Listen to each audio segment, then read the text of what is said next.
দুনিয়ার কোনো কেবলা অবশিষ্ট থাকবে না। আমেরিকার ওয়াশিংটন ডিসির হোয়াইট হাউসের মাথার উপর কালেমার পতাকা উঠবে। রাশিয়ার মস্কোর রাজপথে আল্লাহু আকবারের স্লোগান উঠবে। চায়নার পিকিং এর পথে পথে কালেমার পতাকা উঠবে। দিল্লির লাল কেল্লা আবার মুসলমানরা শাসন করবে, আবার মুসলমানরা শাসন করবে, আবার মুসলমানরা শাসন করবে।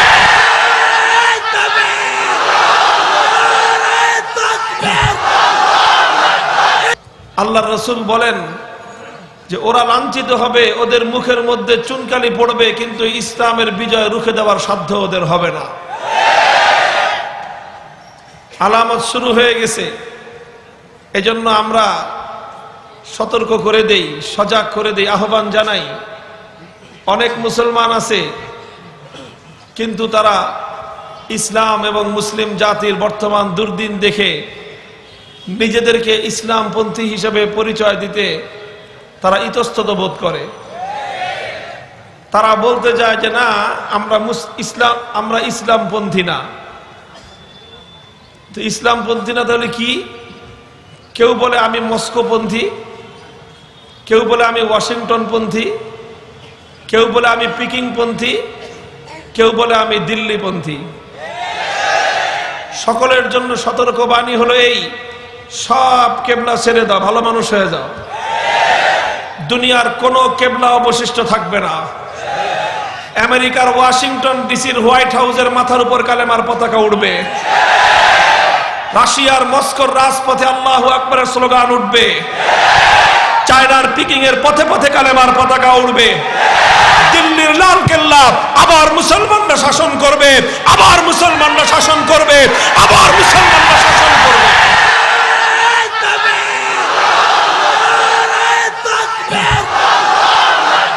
আমার নবী বলেছেন এই কথা, পৃথিবীর 3 ইঞ্চি মাটিতে কালেমার পতাকা উঠবে, এর আগ পর্যন্ত কিয়ামত কায়েম হবে না। উলামায়ে উম্মত আল্লাহর পয়গম্বরের হাদিসগুলোর আলোকে এই আভাস দিচ্ছেন যে মুসলিম জাতির বিজয় ঘনিয়ে আসছে। বিভিন্ন লক্ষণ দেখা যাচ্ছে।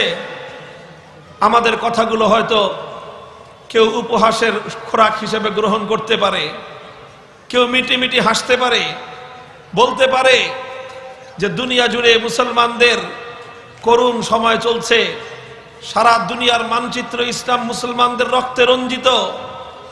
দুনিয়াতে মুসলমানরা নিপীড়িত, নির্যাতিত, জুলুম আর নির্যাতনের হাত থেকে পরিত্রাণের ব্যবস্থা নাই, আবার মুসলমানরা স্বপ্ন দেখে বিশ্বজয়ের। এ কথা বলে কেউ আমাদের এই কথাগুলো নিয়ে উপহাস করতে পারে। যদি কেউ উপহাস করতে চায়, আমাদের এই কথাগুলোকে যদি কেউ টিটকারি আর মস্কারার কারণ বানাতে চায়, তাহলে তাদের অবগতির জন্য আমরা জানিয়ে দেই, এই ধরনের বিজয়ের আগাম পূর্বাভাস এটাই আমরা প্রথম দিচ্ছি না।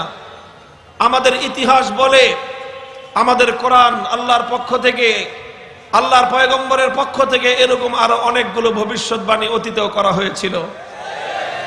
আল্লাহর নবী যখন পবিত্র মক্কার মাটিতে সীমাহীন জুলুম আর নির্যাতনের শিকার, সাহাবায়ে কেরাম যখন ইসলাম গ্রহণ করবার অপরাধে বেলালে হাবাসির বুকের উপর পাথর চাপা দেওয়া হয়, ইসলাম গ্রহণ করার অপরাধে যখন খাব্বাব ইবনুল আরাদকে জ্বলন্ত কয়লার উপর শোয়ায় রাখা হয়, ইসলাম গ্রহণের অপরাধে যখন ইয়াসির রাদিয়াল্লাহু আনহুকে 2 উটের সঙ্গে বেঁধে দ্বিখণ্ডিত করে হত্যা করা হয়, ইসলাম গ্রহণ করার অপরাধে হযরতে সুমাইয়া রাদিয়াল্লাহু তাআলা আনহাকে বর্ষা মেরে যখন শহীদ করে দেওয়া হয়, ইসলাম গ্রহণ করার অপরাধে যখন মক্কার এক একজন দুর্বল সাহাবায়ে কেরামের উপর সীমাহীন নিপীড়ন চলে, স্বয়ং আল্লাহর রাসূল বাইতুল্লাহর সামনে দাঁড়িয়ে যখন নামাজ আদায় করেন, কখনো আবু জাহাল পেছন দিক থেকে এসে গলায় গামছা পেঁচিয়ে নবীজিকে শ্বাসরুদ্ধ করে হত্যার পায়তারা চালায়, কখনো আমার নবী সেজদায় লুটিয়ে পড়লে উকবা ইবনে আবি মুআইদ উটের ভুঁড়ি এনে নিক্ষেপ করে।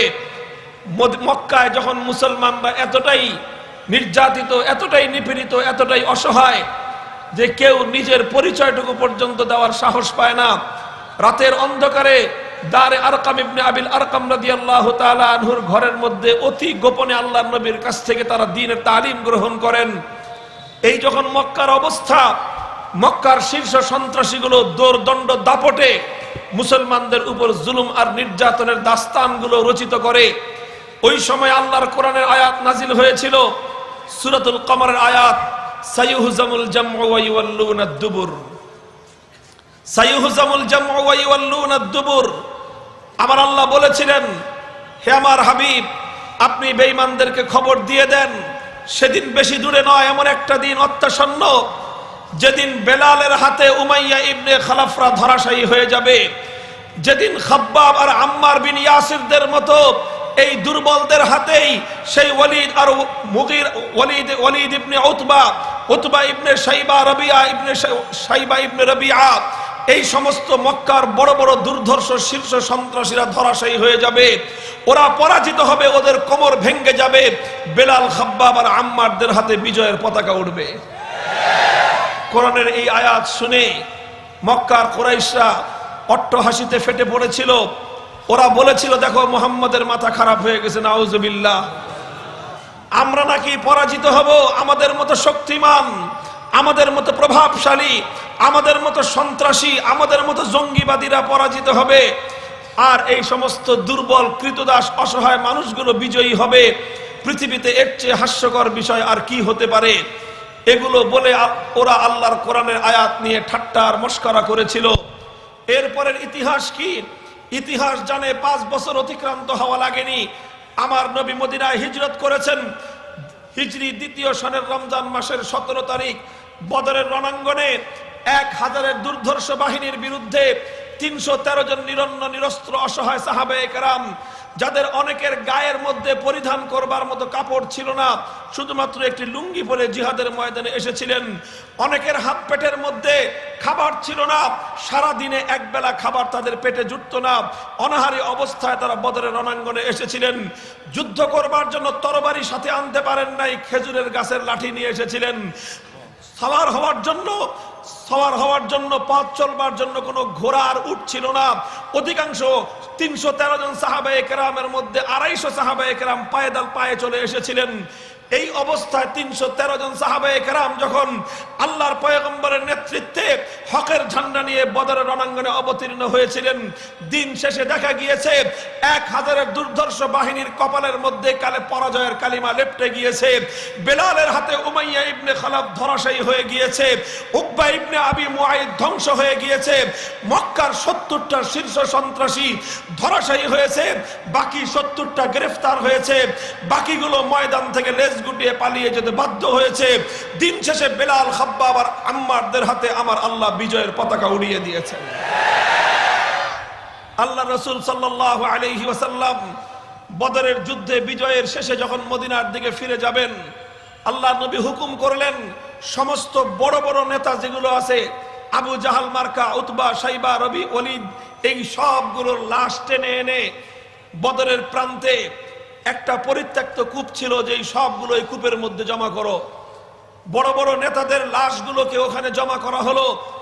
আমার নবী সেই কূপের পাশে গিয়ে দাঁড়ালেন, দাঁড়িয়ে তাদেরকে ডেকে ডেকে বললেন, ইয়া ফুলান আবনা ফুলানিন ওয়া ইয়া ফুলান আবনা ফুলানিন ওয়া ইয়া ফুলান আবনা ফুলান, হাল ওয়াজাদতুম মা ওয়া'আদা রাব্বুকুম হাক্কা, ইন্না ওয়াজাদনা মা ওয়া'আদানা রাব্বুনা হাক্কা।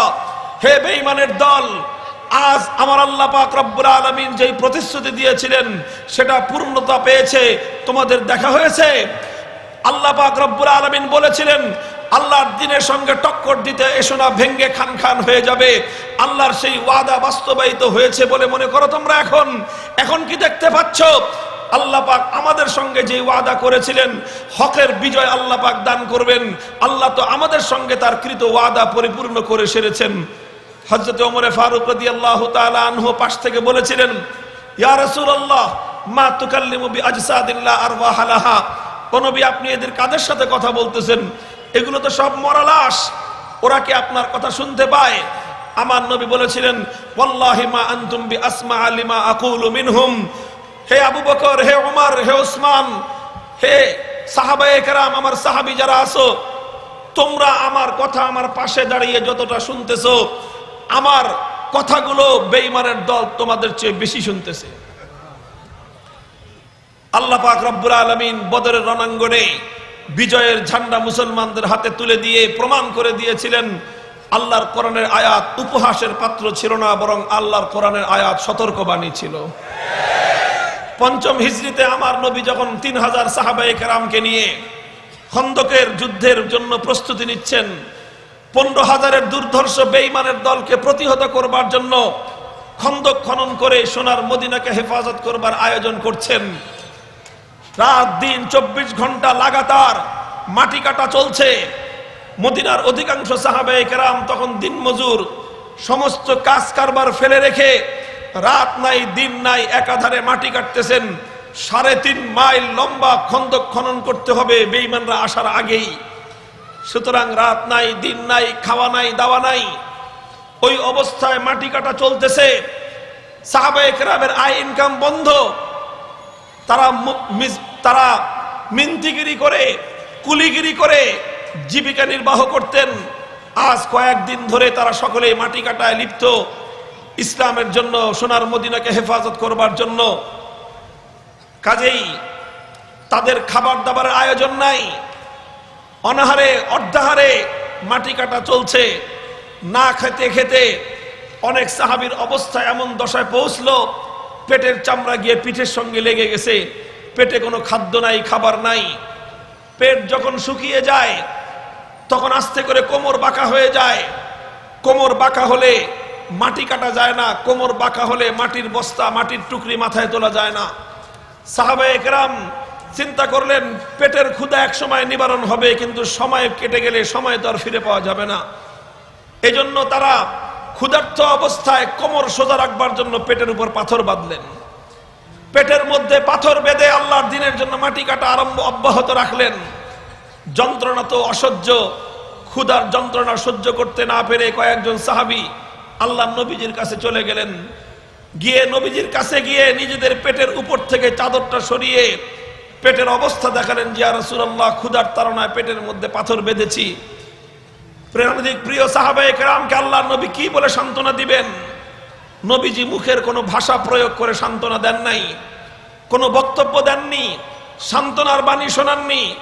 দিনের নবী সাইয়্যিদুল কাউনাইন, দো জাহানের সরদার, হাবিবে কিবরিয়া মুহাম্মদ আরবি সাল্লাল্লাহু আলাইহি ওয়াসাল্লাম যেটা করেছিলেন, বুখারী শরীফের হাদিসের কিতাব উল্টাও, বাবু গজওয়াতি খান্দকের অধ্যায় উল্টাও, ফাকাশাফা আন হাজারাইন, ফাকাশাফা আন হাজারাইন।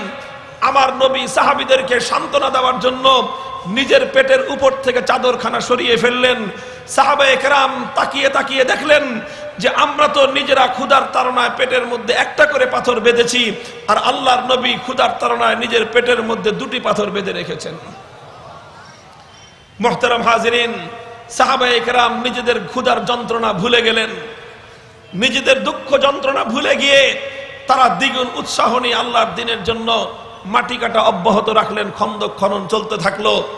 হঠাৎ খন্দকের এক জায়গায় নবীজি যেখান দিয়ে খাল খননের ম্যাপ এঁকেছেন তার এক জায়গায় আরাজাত কুদিয়াতুন শাদীদা, বিশাল একটা পাথরের চাটান মধ্যখানে পড়ে গেছে। এত বড় পাথরের খণ্ড যে এটাকে নড়ানো সম্ভব না, কয়েক টন এটার ওজন, এটাকে ভাঙ্গাও সম্ভব না। এই কোদাল দিয়ে আর কুড়াল দিয়ে এই পাথর ভাঙা সম্ভব নয়। সাহাবায়ে কেরাম এসে নবীজিকে বললেন, এখন কি করবো ইয়া রাসূলুল্লাহ? আল্লাহর নবী বললেন, আনা নাজিলুন, অপেক্ষা করো, আমি আসছি। নবীজি উঠে গেলেন। ফাখাযাল মি'বাল, নবীজি নিজের হাতে কোদাল তুলে নিলেন। অতঃপর সেই বিশাল পাথরের খণ্ডের উপর একে একে 3টি আঘাত করলেন। নবীজির 3 আঘাতের মধ্য দিয়ে 3 আঘাতের সময়, উভয় 3টি আঘাতের সময় পাথরের উপর লোহার ঘর্ষণে, লোহার আঘাতে বিদ্যুতের স্ফুলিঙ্গ চমকে উঠল। আর 3 আঘাতের পর ফাআদা কাসিবান আহয়ালা, এই বিশাল পাথরের চাটানটি বালুর স্তূপের ন্যায় মাটির মধ্যে ধসে পড়ল। আল্লাহর নবী জিজ্ঞাসা করলেন, এই যে বিদ্যুতের চমক, বিদ্যুতের যে স্ফুলিঙ্গ চমকালো, তোমরা কিছু দেখেছো? সাহাবায়ে কেরাম বললেন যে না হুজুর, আমরা তো শুধু চমক দেখেছি। আল্লাহর নবী বললেন, এই স্ফুলিঙ্গের উজ্জ্বলতায় আল্লাহ পাক রব্বুল আলামিন আমাকে আরো কিছু জিনিস দেখিয়েছেন। আমি যখন প্রথমবার আঘাত করলাম, বিদ্যুতের স্ফুলিঙ্গ চমকালো, সেই উজ্জ্বলতার মধ্যে আল্লাহ রব্বুল আলামিন আমাকে সুদূর মাদায়েনের রাজপ্রাসাদগুলো দেখিয়েছেন। দ্বিতীয়বারের আঘাতে আল্লাহ পাক আমাকে পারস্য সাম্রাজ্যের রাজপ্রাসাদগুলো দেখিয়েছেন। তৃতীয় আঘাতের সময় আল্লাহ রাব্বুল আলামিন আমাকে রোম সাম্রাজ্যের সেই বিশাল বিশাল রাজপ্রাসাদ আর তাদের গুপ্ত ধনভাণ্ডারগুলো আল্লাহ আমাকে দেখিয়েছেন। এরপর আল্লাহ পাক আমাকে শুভ সংবাদ দিয়েছেন, ও হাবিব, আপনি আপনার সাহাবীদেরকে বলে দেন সেদিন বেশি দূরে নয় যেদিন মাদায়েনের সেই সাদা রাজপ্রাসাদ মুসলমানদের পায়ের নিচে পিষ্ট হবে। এমন একটা দিন আসছে যেদিন এই রোম আর পারস্য সাম্রাজ্য ভেঙে টুকরো টুকরো হবে, মুসলমানদের ঘোড়ার মুসলমানদের অশ্বারোহীদের পায়ের নিচে রোম আর পারস্যের দম্ভ চূর্ণ বিচূর্ণ হয়ে যাবে। রোম আর পারস্যের বিশাল ধনভাণ্ডারগুলো মুসলমানদের হাতে হাতে গরিবদের ঘরে ঘরে বণ্টিত হবে। সাহাবায়ে কেরাম এই আনন্দের সংবাদ শুনে এত জোরে আল্লাহু আকবরের ধ্বনি দিলেন, এত জোরে আল্লাহু আকবরের তাকবীর ধ্বনি বলে উঠলেন, গোটা মদিনার আকাশ বাতাস পাহাড় পর্বতগুলো থরথর করে কেঁপে উঠল। মদিনার আকাশ বাতাস যতটা কাঁপলো তার চেয়ে বেশি কম্পন তৈরি হলো মুনাফিকদের অন্তরে। মুনাফিকরা ভয়ে থরথর করে কেঁপে উঠল। ঘটনা কি? খন্দকের পারে কি ঘটলো? এত জোরে আল্লাহু আকবরের ধ্বনি কেন? ও মুসলমান, এ কথা মনে রাখবে সব সময়। আল্লাহু আকবরের ধ্বনির মধ্যে, এই তাকবীরের আওয়াজের মধ্যে আমার আল্লাহ পাক রব্বুল আলামিন সেই শক্তি রেখেছেন আসমান আর জমিনের অন্য কোনো কিছুর মধ্যে সেই শক্তি নাই।